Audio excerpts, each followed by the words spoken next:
Halo, aku lagi pengen sharing insight yang aku dapetin dari buku yang judulnya Platform Society. Buku ini tuh sebenarnya udah terbit cukup lama sih ya. Ini termasuk buku yang menemani aku studi S3 yang dimulai tahun 2017-an lah gitu. Kebetulan S3 aku temanya juga tentang platform digital. Nah, apa namanya, dari buku ini gitu ya, aku belajar dua hal sih dari Platform Society ini. Buku ini tuh ditulis oleh Jose Yosef Van Dijk gitu ya, dan sama teman-temannya gitu. Dan dia tuh mencoba untuk mengcapture bagaimana sih perkembangan teknologi digital, terutama platform digital gitu ya di dunia. Ini menurutku buku yang cukup eye opening gitu ya, karena awalnya bisa aku belajar tentang bagaimana kita memahami ekosistem ekonomi digital yang ada gitu. Dari buku ini dia nyebutin siapa aja sih big playersnya, bagaimana cara mereka bekerja, mekanisasinya seperti apa gitu. Nah, ada dua hal yang aku masih inget-inget dengan jelas gitu ya dari membaca buku ini. Yang pertama itu adalah istilah konsep tentang platformizations gitu ya. Karena di buku ini, waduh, lagi ada yang sambil nyanyi nih jadi background. Jadi di buku ini membahas fenomena bagaimana ekonomi kita ke depannya itu akan semakin didominasi gitu ya, dipopulerkan dengan fenomena-fenomena penggunaan digital platform dalam berbagai aktivitas ekonomi gitu. Misalnya aja dari penggunaan taksi online gitu ya. Di situ yang dibahas itu Uber. Sebenarnya gini sih, menurutku yang menjadi titik point turning point dari platformization ini adalah ada semacam hibriditas gitu ya. Ada semacam intersection antara ekonomi di ranah virtual, digital, dan ekonomi di ranah fisik gitu di dunia nyata. Ya sekarang mungkin menurutku nyata dan maya itu udah cukup questionable juga ya, karena belum tentu juga yang di ranah virtual tuh semua tidak nyata gitu loh. But anyway, dalam diskusi ini, dalam obrolan ini kita sebut aja nyata dan dunia maya dulu gitu ya. Nah, jadi kenapa menjadi turning point? Karena sebelumnya gitu ya, salah satu momentum, aku yakin sebenarnya ada lagi sih teknologi-teknologi lain yang juga berhasil menghubungkan antara ekonomi virtual atau ekonomi maya dan ekonomi nyata. Tapi salah satu yang jadi momentum itu sebenarnya Uber gitu. Kenapa? Karena sebelum Uber ini populer naik daun gitu ya, ekonomi itu memang terbagi di dua ranah ini gitu. Di dunia nyata ya kita melakukan transaksi ekonomi, jual beli gitu kan, atau layanan jasa. Sementara di dunia virtual kita transaksi ekonominya kan masih sifatnya yang kayak sosial media, bikin konten gitu kan, tapi nggak ada yang belum nggak ada kaitannya gitu mengarah ke ekonomi transaksi yang kita lakukan di dunia virtual memberi pengaruh terhadap transaksi di dunia nyata. Nah, adanya inovasi Uber ini menjadi salah satu turning point yang menghubungkan nih transaksi di dunia virtual dengan transaksi di dunia nyata. Contohnya apa? Contohnya kayak taksi online gitu kan. Ketika kita tuh pesen taksi online itu kan via dunia virtual gitu ya, via platform digital. Kita pesen gitu, order gitu kirimnya. Nah, transaksi yang kita lakukan di HP ini gitu ya, di platform digital ini berpengaruh. Kenapa? Karena akhirnya ada orang juga yang sama-sama punya aplikasi digital itu dan dia mau memberikan jasa layanan taksi ini gitu.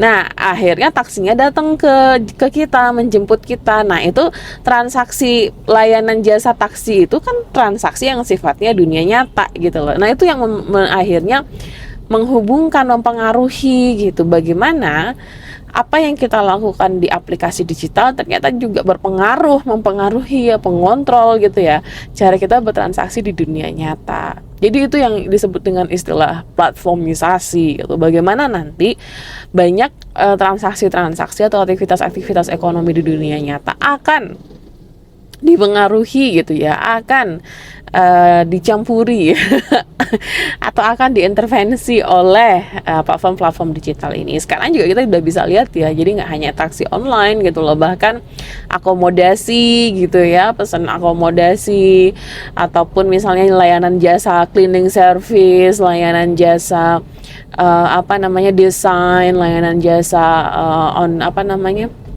gig worker lainnya gitu ya. Itu tuh udah menunjukkan fenomena platformisasi ini.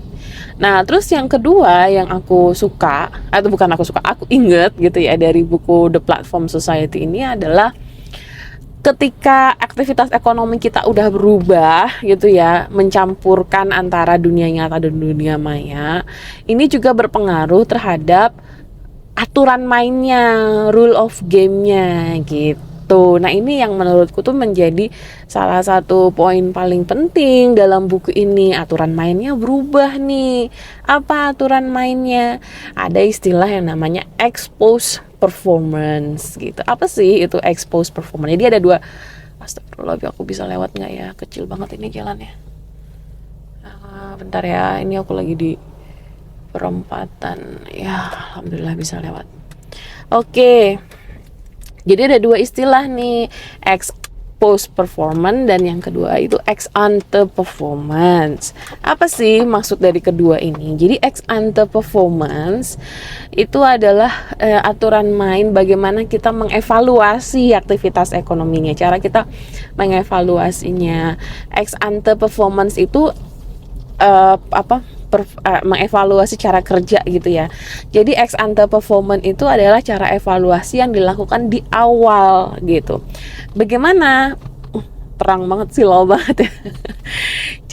Cara evaluasi di awal ini. Nah, ini biasanya terjadi di aktivitas-aktivitas ekonomi tradisional gitu ya. Misalnya contoh kita mau daftar kerja gitu.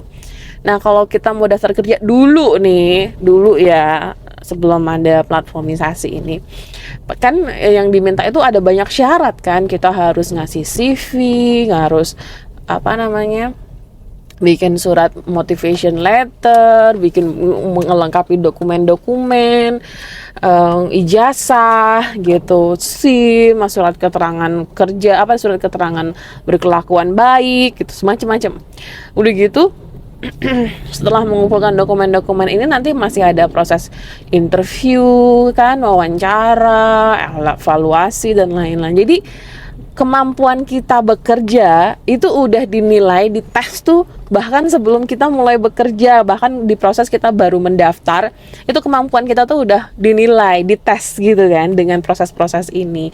Nah, itu yang disebut sebagai ex ante performance, di mana proses atau kemampuan bekerja seseorang itu dinilai sebelum dia bekerja. Nah, aturan main yang diubah oleh platformisasi ini adalah ex ante performance ini diubah menjadi ex post performance, bahwa sebenarnya cara kita mengevaluasi pekerjaan itu justru dievaluasi setelah kita bekerja gitu. Contohnya apa? Contohnya kalau misalnya mau daftar jadi taksi online atau daftar jadi ojek online gitu, masuknya tuh gampang kan gitu, nggak susah, semua orang bisa gitu. Orang yang nggak punya ijazah juga bisa gitu masuk jadi daftar jadi ojek online atau taksi online misalnya. Yang penting punya kendaraan, SIM dan lain-lain gitu. Jadi masuknya gampang. Begitupun misalnya untuk bisnis lain gitu ya, mau nyewain tempat atau mau jasa cleaning service gitu. Cara masuknya gampang, daftar di aplikasi digital ini, cukup misalnya kasih ID dan lain-lain doang. Jadi gampang banget, semua orang bisa masuk. Dan di awal itu kita belum dites tuh evaluasi kerjanya, belum tahu nih bener apa orangnya layak kerja apa enggak gitu. Justru mereka ini dites setelah mereka bekerja. Dan proses evaluasinya gimana? Nah, ini yang sekarang tuh menurutku masih menjadi permasalahan, karena proses evaluasinya sering kali, ini bukan berarti semuanya ya, tapi sering kali prosesnya itu pakai sistem rating gitu. Misalnya, makanya kan sering kita dengar istilah dari kakak-kakak ojek online ini, bintang 5-nya ya kak, yang gitu-gitu tuh loh. Nah, itu karena mereka akhirnya tergantung dalam proses rating ini. Kalau misalnya ratingnya bagus, mereka bisa dapat apa ya, dapat bonus, atau misalnya bisa dapat orderan banyak. Tapi kalau ratingnya jelek, mereka dapat orderannya sedikit, atau mungkin bahkan nggak visible gitu. Nah, ini yang sebenarnya sekarang menjadi perbincangan hangat gitu ya. Apakah proses expose performance ini gitu ya, proses evaluasi kerja di akhir atau setelah mereka bekerja ini menjadi proses evaluasi yang fair gitu ya. Karena mungkin seringkali yang menjadi masalah itu banyak, misalnya driver-driver taksi online itu yang kena suspend, dan kalau udah kena suspend itu nanti berabe lah istilahnya gitu. Nah, itu mungkin dua hal yang aku pengen ceritain ya dari buku The Platform Society ini. Dan menurutku kalau misalnya teman-teman meneliti tentang Platform Society, wajib sih baca buku ini gitu ya buat jadi perkenalan. Oke, segitu dulu. Makasih udah dengerin.